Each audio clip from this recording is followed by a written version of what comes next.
जब लगने लगे कि सब कुछ खत्म हो गया है, जब लगने लगे कि भाग्य भी सो गया है, जब लगने लगे कि भाग्य भी सो गया है, जब लगने लगे कि सपने भी हवन हो रहे हैं, जब लगने लगे कि सपने भी हवन हो रहे हैं, लगने लगे कि मंजिलों के रास्ते खो रहे हैं, लगने लगे कि मंजिलों के रास्ते खो रहे हैं, तब कोई मलाल न रखना, बस एक ख्याल रखना, बस अपना ख्याल रखना।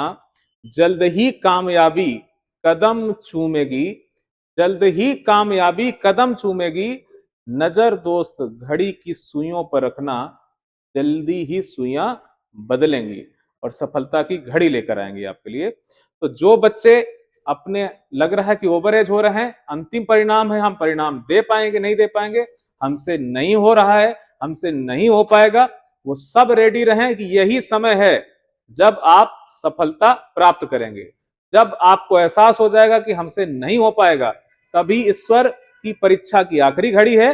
और आपको अगर उसी जोश के साथ लगे रहे, उतने ही प्रयास करते रहे, उतना ही समय देकर पढ़ते रहे, तो आपको सफल होने से कोई रोक नहीं सकता है। आपको सफलता मिलेगी, आप लक्ष्य प्राप्त करेंगे। आप जिस नौकरी को चाहते हैं, आप चाहे कांस्टेबल हो, चाहे सब इंस्पेक्टर हो, चाहे आईएएस पीसीएस हो, जिसको आपने ठान लिया है वो आप मनुष्य ही करता है। दुनिया में जो भी ब्रह्मांड में निर्मित है, सब मनुष्य द्वारा ही सृजित किया गया है। मानव के अलावा जो दुनिया में आप भी जो भी रचनाएं देखते हैं, सब मानव द्वारा ही रचित हैं। बड़े बड़े डैम, बड़ी बड़ी सड़कें, बड़े बड़े ओवरब्रिज, बड़े बड़े जहाज, ये सब मानव द्वारा ही निर्मित हैं, सब मानव ने ही की परिकल्पना है और मानव द्वारा ही रचित हैं। किसी ने कभी नहीं सोचा था कि आप वीडियो कॉल कर सकते हैं, किसी ने कभी नहीं सोचा था कि आदमी हवा में उड़ सकता है या हवाई जहाज से जा सकता है। तो सब मानव की इच्छा शक्ति पर है और आपका दृढ़ निश्चय है। आपकी इच्छा शक्ति अगर मजबूत है तो आपको सफल होने से कोई नहीं रोक सकता है। तो उत्तर प्रदेश की स्पेशल क्लास में हम लेकर चलते हैं आपको उत्तर प्रदेश के लोक नृत्य में लेकर चलते हैं। तो लोक नृत्य की इस क्लास में पहला जो हमारा लोक नृत्य है उसका नाम है जोगनी नृत्य। ये जो जोगनी नृत्य है, तो जोगन बनते हैं पुरुष। इसमें जो पुरुष हैं, पुरुष ये अवध रीजन का एक लोक नृत्य है, जहां पर अवध रीजन के लोग दुपट्टा साड़ी आड़ी पहन के बढ़िया लहंगा चुन्नी पहनकर ये जो नृत्य करते हैं, इस नृत्य को कहते हैं जोगनी नृत्य कहते हैं। ये अधिकांशतया जो नृत्य है राम नवमी के अवसर पर ज्यादा नृत्य होता है परंपरा के आधार पर। बाकी इसके अलावा भी ये जोगनी नृत्य कोई कंपलसरी नहीं है कि रामनवमी को ही होता है, रामनवमी के अलावा भी होता है, पर रामनवमी को तो पक्का पक्का होता है, मान के चलते। तो इसमें महिलाओं के वस्त्र पहनकर पुरुष नृत्य करते हैं। फरुहाई जो नृत्य है, फरुहाई है, इसमें फरुहाई है, फरुहाई हा में दीर्घा की मात्रा नहीं है। फरुहाई जो नृत्य है ये अवध रीजन का है और इस नृत्य में यौगिक कलाओं का, यौगिक विधियों का प्रयोग करते हुए, बड़ी सी कलाओं का प्रदर्शन करते हुए दल, दो दल, तीन दल ऐसे नृत्य का प्रदर्शन करते हैं। ये भी अवध रीजन से संबंधित है। अगली स्लाइड में चलते हैं, ये है विदेशिया। तो विदेशिया जो नृत्य है ये पूर्वांचल का नृत्य है। पूर्वांचल में जब नृत्य होता है, ये नृत्य में गाना और नृत्य दोनों चीजें होती हैं। इस पर ज्यादातर वो महिलाएं या वो महिलाएं ना हो, केवल कलाकार हो, इसमें वियोग भरे गीतों के साथ यह नृत्य प्रदर्शित किया जाता है। जो नायक या नायिका जिनके प्रेमी या जिनके पति विदेश में रहकर नौकरी रोजगार करते हैं या नहीं आ पाते हैं अपनी नायिका अपनी पत्नी के पास, तो उनकी नायिका या पत्नी है वो गाना भी गाती है और नृत्य करती है। जैसे हमारे बॉलीवुड में गाना है, तेरी दो टकिया की नौकरी पे मेरा लाखों का सामान जाए, तो ऐसे नौकरी को लात मारिए और घर वापस आइए आप लोग। तो विदेशिया नृत्य कहां पर है? पूर्वांचल में, विरह के गीत के साथ। अगला है कर्मा नृत्य। ये कर्मा नृत्य पूर्वांचल का है, सोनभद्र मिर्जापुर जिले पर होता है।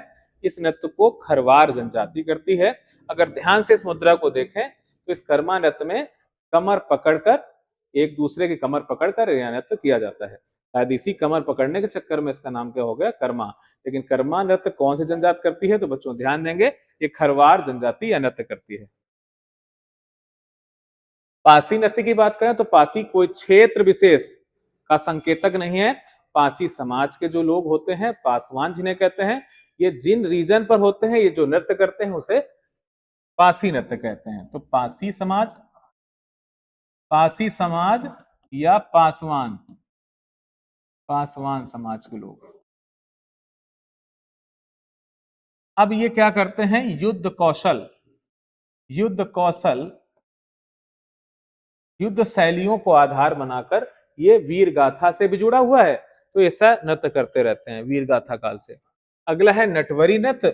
नटवरी अगर बात करें तो नट एक जनजाति भी पाई जाती है, तो भेष बदल कर बहुरूपिये का रूप धारण करके बार बार जो नृत्य किए जाते हैं, ये पहले राजाओं के दरबार पर लोग आते थे और मंचन करने के लिए राजा से परमिशन लेते थे, और फिर अलग अलग रूप में आते थे और ये अपने नृत्य का मंचन करते थे, अपनी लोक कहानी को भी गा देते थे। तो ऐसा ही भेष बदल कर, भेष बदल कर नृत्य करना, ये कहां पर होता है, तो पूर्वांचल में होता है, पूर्वांचल उत्तर प्रदेश के पूर्वी इलाके पर बच्चों। अगला देखें धोबिया नृत्य। ये धोबिया नाम है, तो धोबी समाज के लोग करते हैं बच्चों, धोबी समाज के लोग। और ज्यादातर इस समाज के लोग कहां पर हैं, तो पूर्वांचल में है। तो पूर्वांचल में जो धोबिया नृत्य है वो धोबी समाज का है, और ये कहाँ की विशेषता है, तो पूर्वी उत्तर प्रदेश की विशेषता है। अगला है धीवर नृत्य। ये धीवर नृत्य भी है, इसको भी धोबी समाज के लोग ही करते हैं।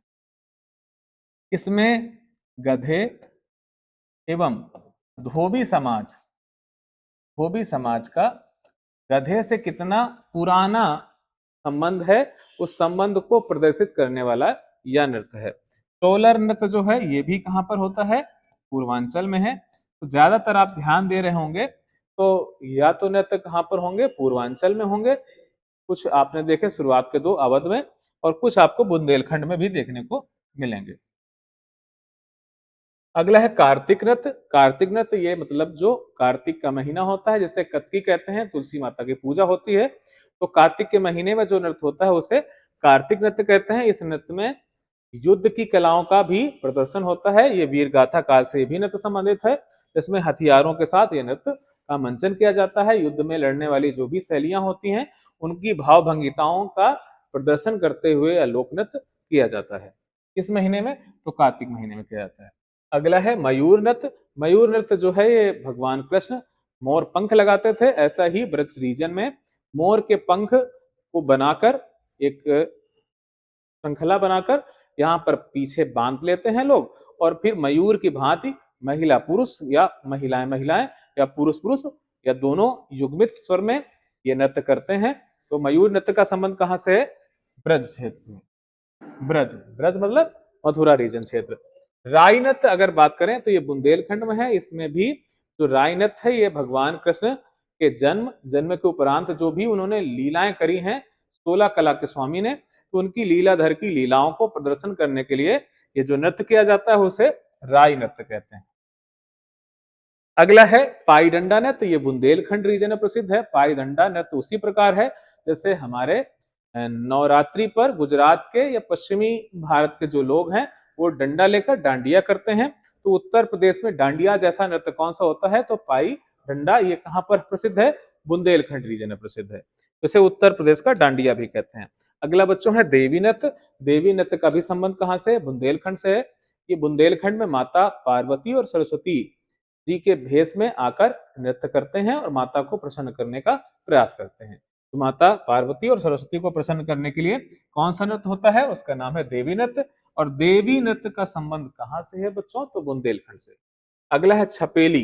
ये अद्भुत नृत्य शैली है। इस छपेली नृत्य शैली पर महिला एक रुमाल लिए रहती है और सामने एक दर्पण लिए रहती है, जिसमें अपने चेहरे को, अपने प्रतिबिंब को देखती रहती है, और रुमाल को अलग अलग कलाओं के आधार पर यह नृत्य किया जाता है। तो किसमें रुमाल और किसमें दर्पण लेकर नृत्य किया जाता है, तो है छपेली नृत्य।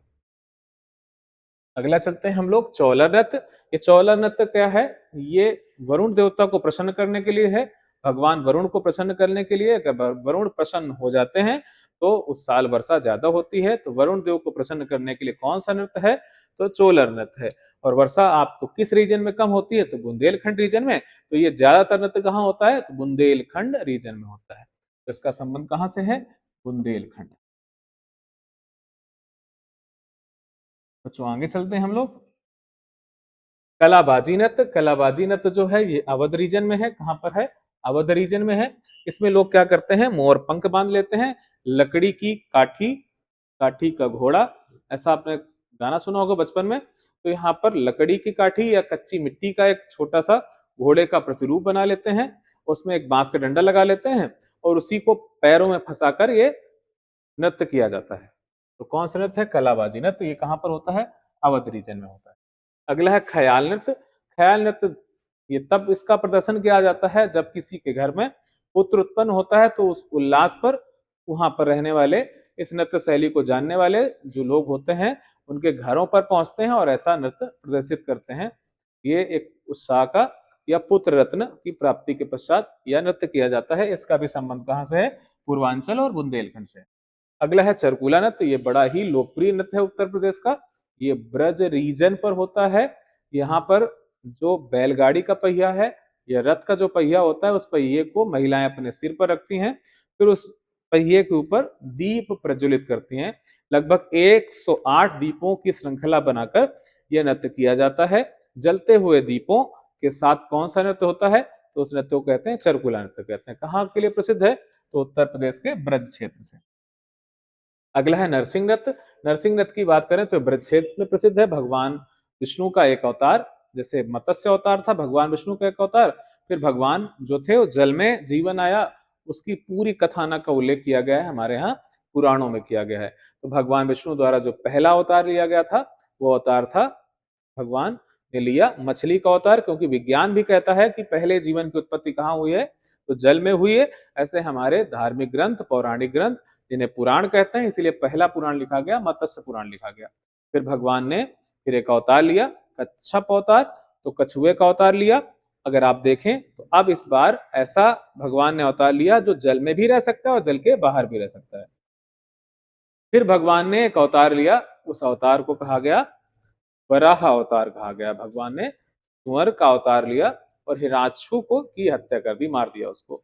तो वराह अवतार फिर भगवान ने एक अवतार लिया जो ना तो पुरुष था और ना ही नर था, सॉरी पुरुष नहीं, मतलब एक पशु और नर दोनों की एक बीच की कड़ी थी। मतलब मनुष्य का विकास चरणबद्ध तरीके से हो रहा था, वो मानव बनने जा रहा था। पहले मानव जैसे पशुओं की भांति रहता था, उसमें चरणबद्ध तरीके से विकास हुआ है। ऐसे भगवान नरसिंह का अवतार हुआ और नरसिंह ने अपने नाखूनों से हिरण्यकश्यपु का पेट चीर दिया था। तो ऐसा जो चौथा अवतार था वो भगवान का था। फिर भगवान ने एक अवतार लिया, लेकिन भगवान अब नर शरीर में आ रहे हैं, तो ऐसे ही मानव की जो उत्पत्ति हो रही है। तो पांचवा अवतार था वो वामन अवतार था। भगवान ज्यादा लंबे नहीं थे, ठिगने थे या बौने थे। फिर एक बड़े ही विशालकाय भगवान का प्रादुर्भाव हुआ जो बहुत ही क्रोधी स्वभाव के थे, और उन्होंने कई बार युद्ध लड़े, सहस्त्र बाहु की 100 भुजाएं काट दी। वो थे भगवान भार्गव परशुराम जी। फिर भगवान राम का जन्म हुआ जो 9 कलाओं के स्वामी थे, मर्यादा पुरुषोत्तम कहलाए। और इसके बाद भगवान लीलाधर भगवान कृष्ण का जन्म हुआ जो 16 कलाओं के स्वामी थे। जब बचपन था तो ऐसी अद्भुत लीलाएं करी, और जब किशोरावस्था में थे तो उनके जैसा प्रेम, कृष्ण बनना सब चाहते हैं, राधा सब बनना चाहता है, पर राधा जैसा विरह कोई नहीं सहन कर सकता है। राधा ने जो विरह सहन किया, और फिर जब द्वारिका पहुंचे तो राजा के रूप में अपनी कूटनीति को दर्शाया भगवान ने। फिर भगवान बुद्ध का अवतार हुआ। अब भविष्य में भगवान विष्णु का एक अवतार होना है, वो उत्तर प्रदेश के संभल में, ऐसा पौराणिक ग्रंथ कहते हैं, वो कल्कि अवतार होगा।